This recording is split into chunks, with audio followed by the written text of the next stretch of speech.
주님을 통하여서 사도 바울은 신비적 체험을 통해 영적 자만에 빠져있는 자들의 문제를 다루고 있습니다. 사람들은 영성이 있다 혹은 영적 능력이 있다고 할 때 그가 얼마나 신비적 체험을 많이 가지고 있는가라고 하는 이 부분을 가지고 평가합니다. 그래서 성령 집회, 이런 집회 이야기를 들어보셨는지 모르겠습니다. 치유에 대하여서 신유 집회가 열리고 예언과 환상과 신비와 치유 이런 것들을 자랑합니다.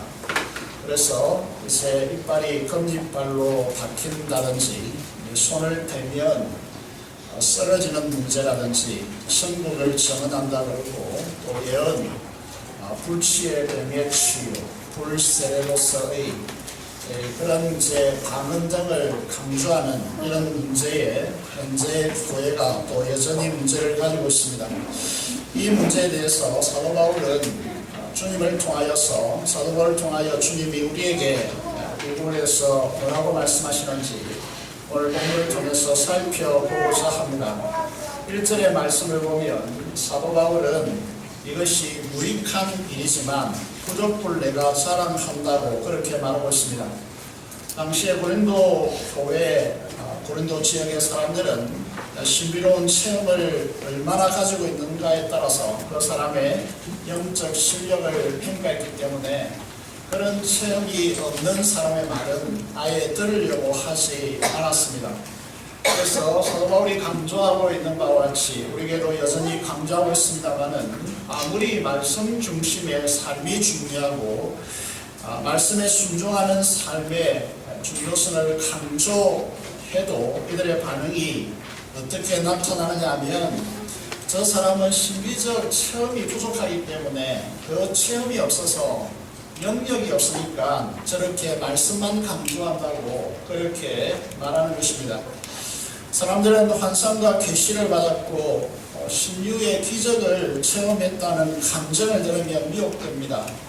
천국에 갔다 왔다 하고 성령의 불을 받았다고 하고 기도를 통하여서 불치의 병 한 덩이가 녹아내린다라고 하는 이런 말들에 대해서 사람들은 관심을 가지고 귀를 기울이게 되어 있겠죠. 고린도 교인들이 바울을 대적하여 신비적 체험이 없는 바울을 사도로 인정하지 않고 그 가르침에 귀 기울이지 않았습니다. 그래서 사도 바울은 부득이하게 자신이 경험한 주의 계시와 환상을 여기에서 언급하고 있습니다. 우리가 1절 읽었지만은 이것은 무익한 것이다. 이것이 무익한 것이다 라고 하는 점에 첫 번째로 주목해야 하고, 그렇지만 부득이한 이 고린도 이 교회와 지역의 상황 때문에 어쩔 수 없이 주의 환상과 계시를 말하리라고 그렇게 말하고 있습니다. 고린도 교회에서 영성을 강조하고 신비적 체험을 가진 교만을 꺾고 진리로 돌아오게 하기 위한 목적 아래서 이것이 기록되고 있다라고 하는 사실이죠. 여러분, 이단 중에 제7일 안식교가 있습니다. 이 이제 제7 재림안식교의 공식적인 명칭인데, 이 이제 교단에, 이 이단에 여선지자로 인정받고 있는 옐린 화이트라고 하는 사람이 있습니다. 그녀는 천국을 자주 들락거렸다라고 말하는데, 하루는 하늘의 지성소에 들어가서 십계명 돌비를 보았는데, 제4계명이 무엇이냐면 안식일을 기억하여 거룩하게 지키라 라고 하는 이 말씀에만 특별히 황금띠가 둘러져 있다 라고 하는 것을 둘러져 있었다 라고 그렇게 말하고 있습니다. 여러분, 이 환상이라는 것이 객관적이지 못하기 때문에 늘 이런 오류를 가져오게 되어 있습니다.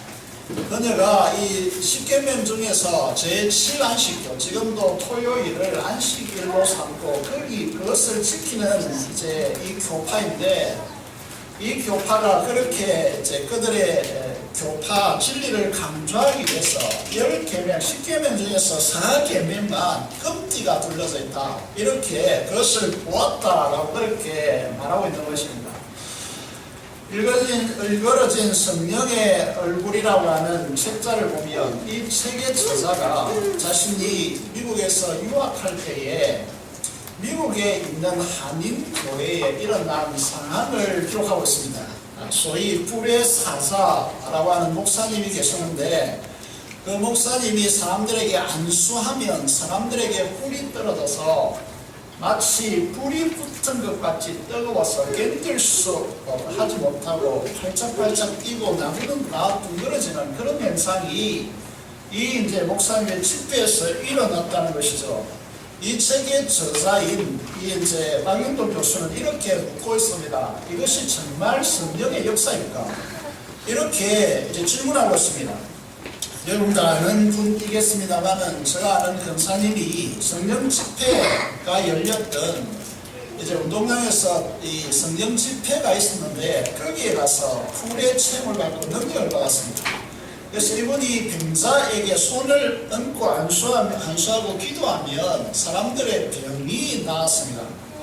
여러분 오늘 병원에 가면 사람들이 정말 이게 들끓고 있지만은 병원에서 이제 의사들이 다 알지 못합니다.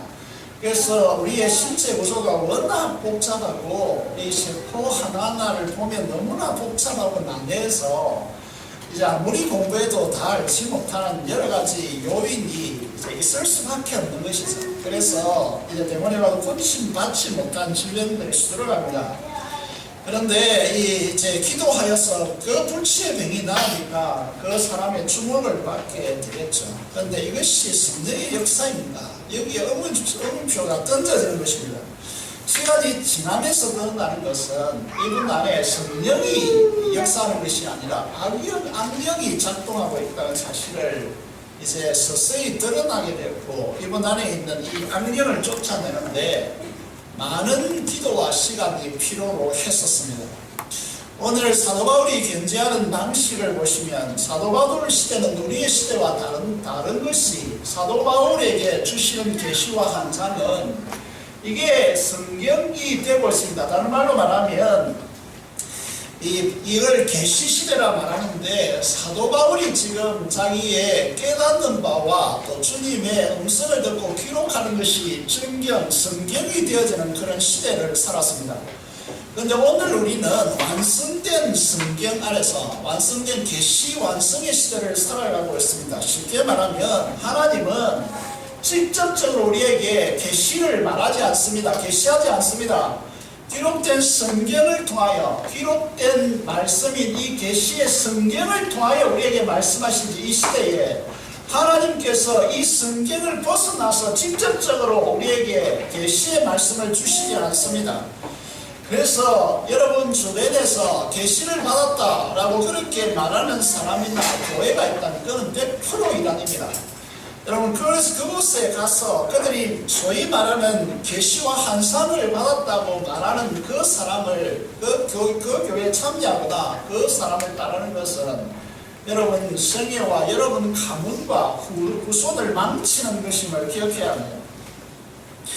사도 바울의 계시가 열려져 있고 주의 환상을 통하여서 하나님의 역사를 이루어가는 그 시대, 그래서 이 신약 성경들이 만들어지고 하고 있는 그 시대에서도 사도 바울은 뭐라고 말하냐면 주의 계시와 환상을 말하는 것 이것은 무익하다라고 그렇게 말하고 지금 고린도 교회의 상황 때문에 이 뿌듯풀 이 주의 계시와 환상을 말한다라고 그렇게 말하고 있습니다. 그것도 자신이 직접 경험한 것으로 자신의 경험으로 말하고 있지 않습니다.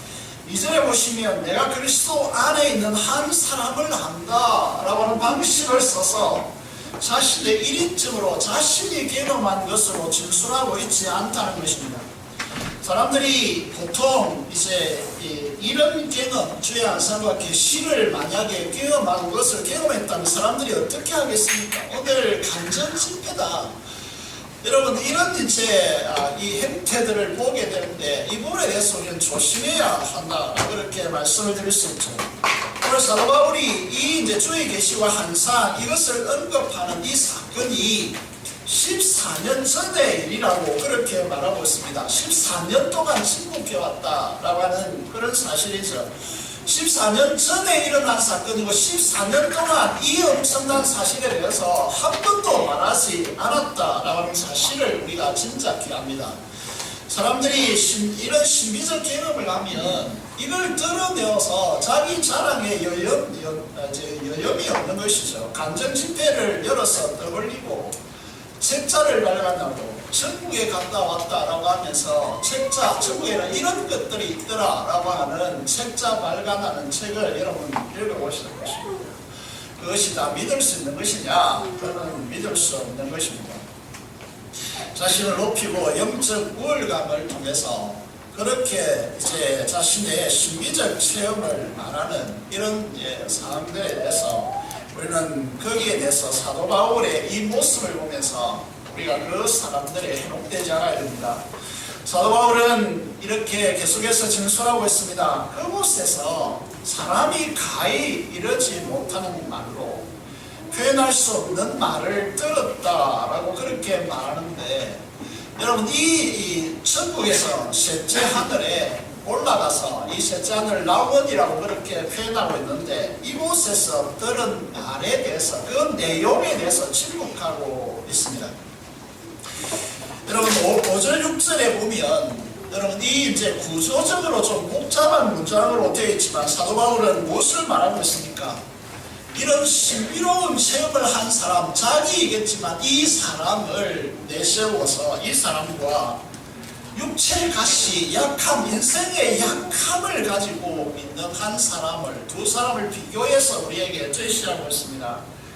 한 사람은 하늘의 신비를 체험하고 정말 이 영적 교회 안에서 엄청난 자랑거리가 될 수 있는 그런 체험을 가지고 있는 사람과, 한 사람은 자신의 육신의 연약함 때문에, 육신의 가시 때문에 고통스러워하고 있지만 그 진리를 따라서 연약하고 부족하기 짝이 없고 육체의 고통에 입사하여 살아가고 있지만, 아무런 이런 영적인 거대한 경험이 없지만은 진리 안에서 그 진리를 붙들고 하나님 앞에 기도하고 살아가는 사람, 이 둘 중에 주님께서 누구를 기뻐하시겠는가?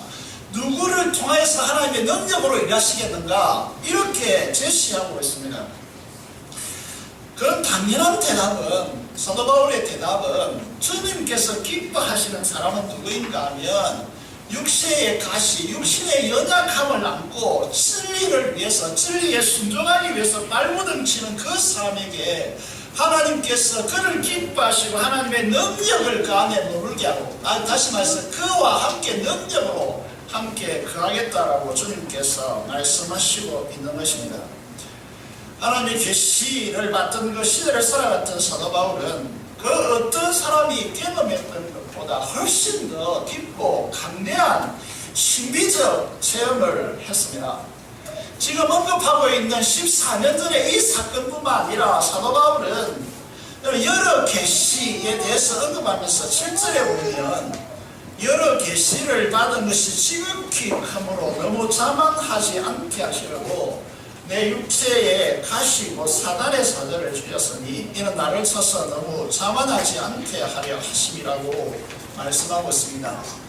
우리 사람의 구조를 보면 아무리 그가 영적으로 깨어있고 영적인 거장이 되어 있다 할지라도 여러분 이런 이제 엄청난 하늘의 신비적 경험을 하면 자만하게 되어 있다는 것입니다. 인간이라는 것은 한결같이 연약하기 때문에 인간은 한결같이 이 길을 걸어간다는 것이죠. 그래서 하나님께서 자만하지 않기 위해서 사도 바울로 하여금 육체의 가시를 주셨다라고 그렇게 말하고 있습니다.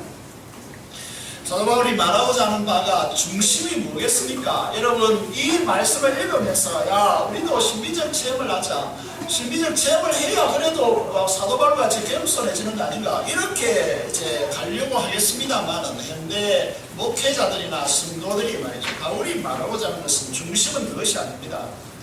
지금 사도 바울이 복음의 말씀을 전하고 진리의 말씀을 가르쳐서 그 진리의 말씀, 계시의 말씀을 통하여서 성도들이 거듭나고 여러분 영생의 삶을 누리고 하늘의 그 영광스러운 하나님의 그 이제 영광의 기업의 풍성함을 누리는 이 삶을 가져다주는 이 진리야말로 이 경험의 세계를 초월했다. 이 이야기를 지금 하려고 하는 것입니다. 인간은 자신의 이성의 한계를 넘어선 신비적 경험을 하면 거기에 몰입되게 했습니다. 그래서 그것으로 인해서 다른 사람을 깔보기 시작하고 진리의 말씀이 훨씬 그보다 중요한 문제인데 그 진리의 말씀으로 곱게 살아가고 있는 사람들을 무시하는 그런 경향성을 가지게 되었습니다. 그래서 우리는 신앙 안에 드리워져 있는 자만의 문제, 교만의 문제에 대해서 철저히 싸워야 합니다. 이제 이 사건을 이 바울을 보면서 이 신약의 바울만큼 중요한 존재가 있습니다. 그 사람이 누구였습니까? 모세입니다. 모세가 가나안 땅을 들어가지 못한 이유에 대해서 민수기 10장에서 이렇게 설명하고 있습니다. 모세가 그렇게 위대한 민족의 영도자고 신앙의 위대한 인물이지만 그가 가나안 땅에 들어가지 못했습니다. 그 이유가 무엇입니까? 민수기 10장에 보면 신강야 가데스에서 이스라엘 백성들이 강야니까 사막이니까 물이 없었습니다.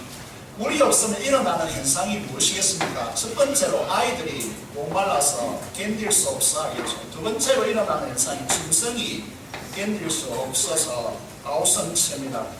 이런 상황 가운데서 이스라엘 백성들이 이런 부정적인 말을 합니다. 우리를 왜 애굽에서 구해내서 이 강야에 있게 하느냐, 우리를 목말라서 죽게 만들려고 우리를 이곳에 데려가느냐 라고 그렇게 이제 말합니다. 그 내용을 읽어보면 어찌하여 이스라엘을 이 강야로 인도하여서 우리 짐승을 목말라 죽이려 하느냐 라고 그렇게 모세에게 아우성칩니다. 그때 하나님께서 모세에게 임하여서 뭐라고 말씀하시느냐 하면 지팡이를 들고 내 형 아론과 함께 회중을 모아라. 그리고 그들의 목전에서 만석 큰 바위죠. 만석에게 물을 내라고 하라. 만석에게 명령하여서 하나님의 명령을 너희가 대언하여서 백성들 보는 앞에서 만석을 향해서 물을 내라 라고 명령하라고 했습니다. 그래서 하나님께서 이 모세의 순종의 역사를 통해서 그 역사를 드러내려고 했던 것입니다. 그런데 모세가 어떻게 합니까? 회중을 모았습니다. 그리고 이렇게 말합니다. 반역한 너희여 들어라. 우리가 너희를 위하여서 이 반석에서 물을 내라. 누가 개입됩니까? 내가 라는 것이 개입되었습니다. 그리고 모세는 하나님의 말씀을 따라서 대언자로서 하나님의 명령을 따라서 하나님의 말씀을 대언했어야 했습니다. 그런데 어떻게 했습니까? 그가 가진 지팡이를 들어서 안스를 향해서 2번 내리칩니다. 12절에 여호와께서 모세와 아론에게 이렇게 말합니다. 너희가 나를 믿지 않냐고 이스라엘 목전에서 내 거룩함을 나타내지 않냐고 너희는 이 회중을 내가 그들에게 준 땅으로 인도하여 드리지 못하리라 라고 그렇게 말씀하고 있습니다. 이 영적 교만과 자만이 불러오는 이 결과는 모세도 아론도 그리고 그 시대의 20세 이상의 이제 우리가 잘 아는 대로 갈렙과 요수아를 제외하고 모든 성인들이 가나안 땅에 들어가지 못하는 그런 결과를 가져왔습니다.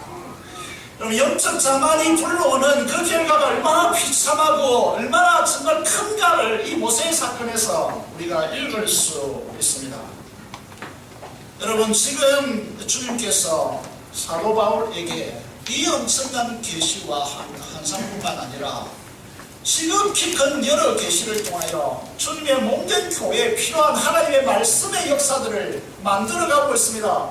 그런데 이 사도 바울이 자만한다면 모든 교회는 다 무너지게 될 것입니다. 그래서 하나님께서, 주님께서 사도 바울에게 육신의 가시를 주셨습니다. 이 육신의 가시에 대해서 성경학자들은 여러 가지 견해를 말하고 있지만 제가 동의하는 것은 간질이라고 하는 부분으로 동의하고 있습니다. 간질병을 앓고 있었다는 것이죠. 복음을 전하다가 가르치다가 간질이 작동한다면 넘어져서 형편없이 되기 때문에 이것이 복음적 사역에도 지대한 영향을 끼칠 수밖에 없었을 것이고 자신들도 너무 치명적으로 힘들었을 것으로 그렇게 보였습니다. 지금은 작고 했지만 한국 교회에 영향을 미쳤던 목회자들이 있었습니다. 지난 20년간 한국 교회를 이끌어왔던 분들이 있습니다. 대표적인 분들을 소개하면 사랑의 교회고 옥하는 목사님이 있습니다. 그리고 오늘의 교회고 하용조 목사님이 있습니다. 그리고 한신교회고 이준표 목사님이 있습니다. 이들은 정말 목회자의 표본이 될 정도로 그런 삶을 살아갔는데 이분들의 한결같은 특징이 무엇이냐면 그의 육체 안에 큰 약점을 가지고 있었다는 것입니다. 그게 뭐냐면 대부분 간암이나 폐암이나 이런 암을 가지고 이제 너무나 힘든 육체적 삶을 살았었다는 사실입니다. 예수님께서 십자가를 처리해달라고 3번이나 땀이 핏방울처럼 떨어지도록 강구했듯이 사도 바울도 이 육체적 가시 문제 때문에 우리가 알고 있는 이 이제 목회는도 마찬가지인데 이 자신의 육체적인 이런 질병의 문제를 갖고 하나님 앞에 얼마나 절박하게 기도했겠습니까? 이게 얼마나 힘들었으면 사단의 사자라고 그렇게 일컬겠습니까? 우리도 마찬가지로 이런 치명적인 문제를 우리 인생 안에 여기에 앉아있는 분들은 대부분 인생 안에 가지고 있습니다. 우리가 생각할 때에 이것만 없으면 사람들 앞에 당당할 수 있는데 이것만 없으면 내가 뿌듯하게 자랑스럽게 살아갈 수 있는데 육체의 연약함이나 또 건강의 문제나 자식의 문제나 가정의 문제나 직장의 문제나 사업의 문제 이 모든 문제가 가시로 작동해서 여러분 목 안에 가시 박힌 경험이 있습니까? 여러분 손에 이제 이 가시가 박힌 경험이 있습니까? 정말 얼마나 고통스러운지 여러분 잘 알 것입니다. 어디 가서 내 안에 있는 이 아픔의 문제 너무나 찔려서 아파하는 이 문제 누군가에 가서 속 시원히 말하고 싶은데 말할 수도 없는 이런 상황을 우리가 가지고 있습니다. 그런데 그 문제를 놓고 아버지 앞에 주님의 이름으로 성령의 탄식 가운데 나가서 눈물로 하나님 앞에 간절히 기도하는데 이 문제가 해결되지 않는 것입니다. 만약 우리에게 아무런 약점이 없고 이런 육체의 가시가 없고 우리의 뜻대로 다 된다면 저는 분명히 여러분에게 말씀드릴 수 있습니다. 이 자리에 앉아있는 사람이 아무도 없을 것입니다. 종교개혁자 마틴 루터는 이렇게 말했습니다. 시련이 없고 모든 것이 순조로울 때가 가장 영적으로 위험한 때라고 그렇게 경고했습니다. 여기에 있는 모든 분들도 이 가시가 내 안에 박혀 있어서 너무 아픈 삶을 살아오고 있지만 여기에서 우리가 가져야 될 태도가 무엇이냐면 이 문제를 가지고 우리의 신세를 한탄하거나 또 부모의 탓을 돌리거나 한계의 탓을 돌리거나 또 다른 사람의 누군가의 탓을 돌리는 것이 아니라 이 육체의 가시를 준 것은 무엇 때문이냐? 이 주님의 의지, 표를 우리가 알아야 합니다. 그래서 우리가 이 아픈 고통의 문제를 안고 있을 때에 우리가 가져야 될 태도는 자신에 대해서 한탄하거나 낙심하거나 한계의 탓을 돌리거나 사람의 탓을 돌리는 것이 아니라 하나님께 나아가서 이 문제를 부둥켜 안고 기도하고 이제 이 문제를 놓고 하나님, 내가 하나님을 바라보고 하나님을 의지하고 하나님께 기도하는 이 영적인 싸움의 삶을 통하여서 하나님의 은혜로 충만함을 누려가야 하는 것이 우리의 인생의 삶이라는 사실을 우리가 기억해야 한다는 것입니다. 주님은 우리가 우리 자신을 의뢰하지 않고 자만하지 않고 오직 말씀을 붙들고 그것을 넘어서는 하나님의 은혜의 공급하심을 받는 이것이 신앙의 원칙이라고 하는 사실을 알아야 됩니다. 여러분들이 신앙이니까 이 신음석이 바로 여기에 있습니다. 사도 바울은 그것을 우리에게 진술해 나갑니다. 9절의 말씀을 보시면요, 이 육체의 치명적인 약점인 육체의 가시를 없애달라고 3번이나 주님께 절박하게 강구했지만 3번이라는 숫자는 상대적인 숫자입니다. 그가 할 수 있는 모든 기도를 다 했다라는 이런 뜻입니다.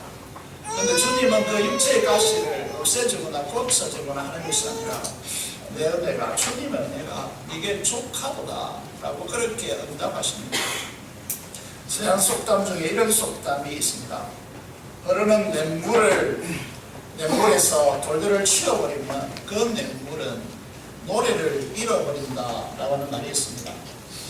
흘러가는 수냇물의 아름다운 소리 가만히 귀 기울여 보면 현대인들은 이런 소리를 잘 듣지 못하지만 여러분 요즘 여행을 많이 가고 있죠.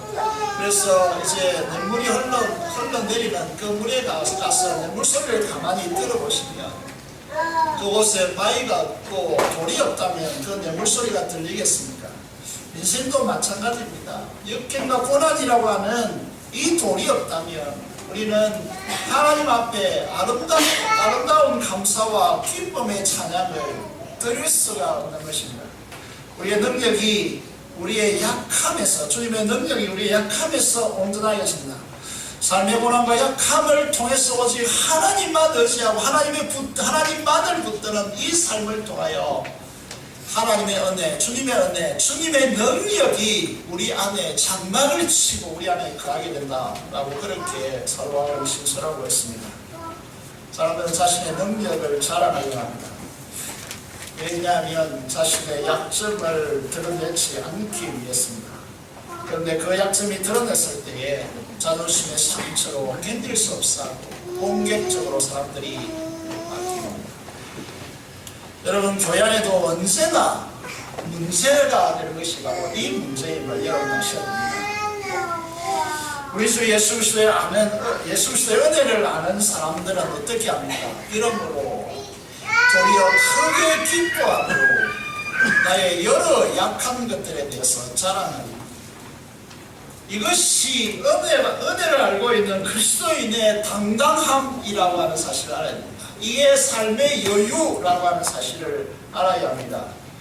우리의 육체의 가시를 부둥켜 안고 하나님 앞에 기도할 때에 그것을 넘어서는 하나님의 은혜가 나에게 부어지기 때문에 이것을 아는 사람들은 나의 여러 약한 것들, 육체뿐만 아니라 치명적인 뿐만 아니라 그 외에 나의 여러 약한 것들을 자랑하고 기뻐한다라고, 크게 기뻐한다라고 그렇게 말합니다.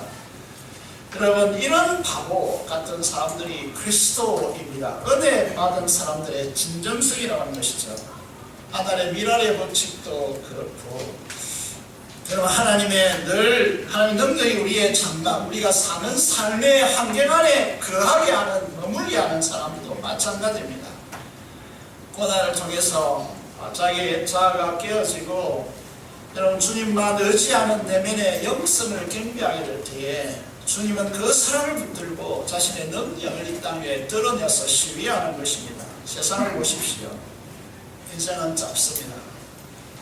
이 세상에서 성공할 수 있는 길은 딱 한 가지입니다. 그것은 의지가 강하고 집중력이 뛰어난 사람이 이 세상에서 성공하게 되어 있습니다.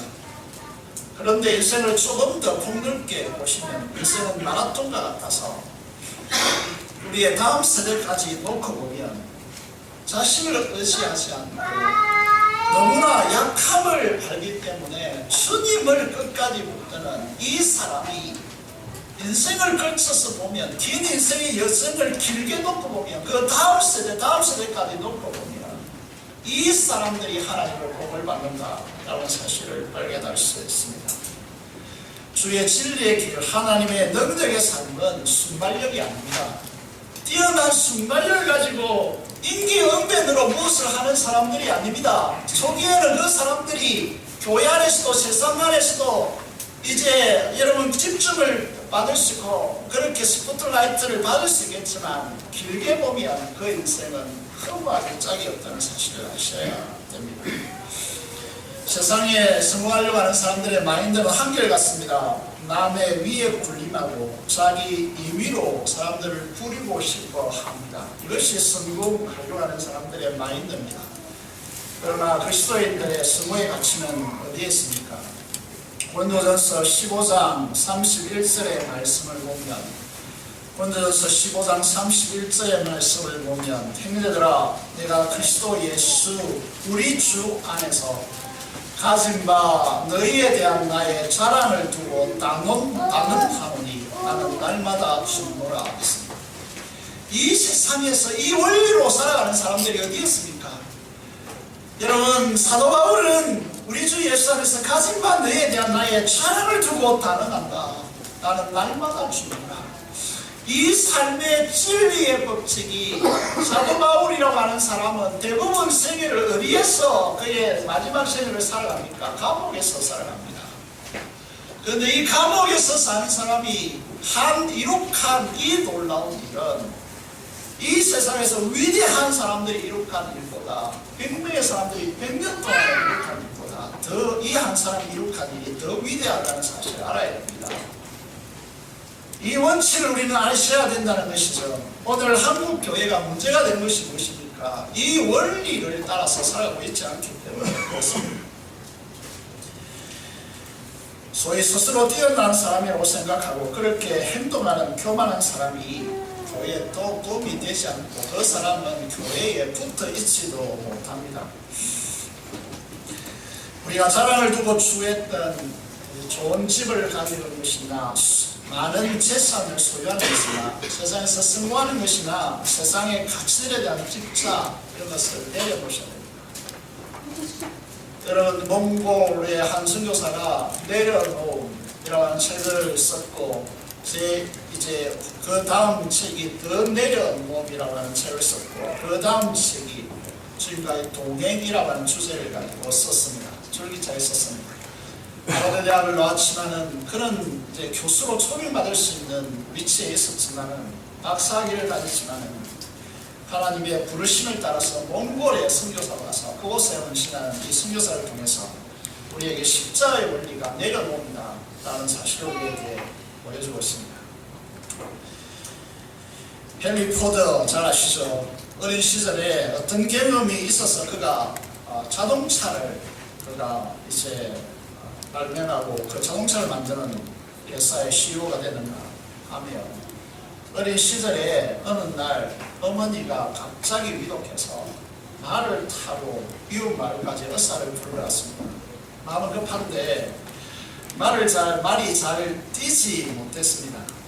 그동안 느낌에 빨리 가지 않으면 어머니가 돌아가실 것 같았습니다. 다급하게 가서 간신히 의사를 모시고 집에 와보니까 그 사이에 어머니가 돌아가셨습니다. 그래서 통곡하면서 세상에 이런 불행한 일은 없어야 되겠다고 생각하면서 나보다 더 빠른 수단이 있어야 한다라는 이 확신 가운데 그는 자동차를 발명해 내게 되었습니다. 목사요 하가인 한 분이 극동방송에 출연해서 그림을 해석하는 프로그램을 진행했습니다. 거기에서 어떤 말을 했는가 하면 화려하고 큰 꽃들은 열매를 맺지 않는다. 그렇게 했습니다. 나무들을 보십시오.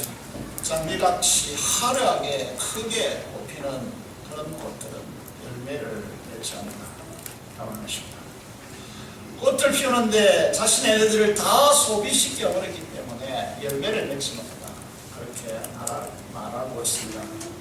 그 작은 꽃이라야 꽃을 피우는데 에너지를 소비하지 않고 다 소비하지 않고 열매를 맺는데 모든 에너지를 쓰기 때문에 그 꽃을 화려하게 피우지 않는다고 했습니다. 수박이나 사과나 배나 감 같은 이런 나무의 열매들을 보십시오. 꽃이 화려하게 피지 않습니다. 사랑하는 성도 여러분 인생안에 들여진 치명적인 육체의 가시가 있습니다. 정신적인 가시가 있습니다. 대인관계의 가시가 있습니다. 물질적인 가시가 있을 수 있습니다. 기도를 통해 탁에 눈물로 부러지도 고쳐지지 않고 해결되지 않습니까? 그 이유가 있습니다. 그 이유는 무엇일까요? 그것은 주님을 붙들고 포기하지 않고 하나님 앞에 그 문제를 붙들고 하나님 앞에 눈물로 기도하게 될 때에 하나님은 그보다 그 문제를 넘어서는 주님의 은혜가 우리에게 공급되어서 그 은혜가 족하도다 라고 하는 이 은혜를 우리 삶에 부으시기 위한 것입니다. 그것을 넘어서는 하늘의 능력으로 우리의 삶에 드리워지기 위한 것이고 그것을 통하여서 하나님의 능력을 이 땅에 드러내기 위해서 그렇게 하시는 주님의 은혜의 힘을 기억하시기 바랍니다. 약할 때 강함 되시는 이 주님의 역사를 우리가 안고 우리가 진정한 신앙인이 되어서 이 시대를 고치고 한국교회를 새롭게 하는 하나님의 백성들이 계시기를 주님의 말씀으로 축원합니다.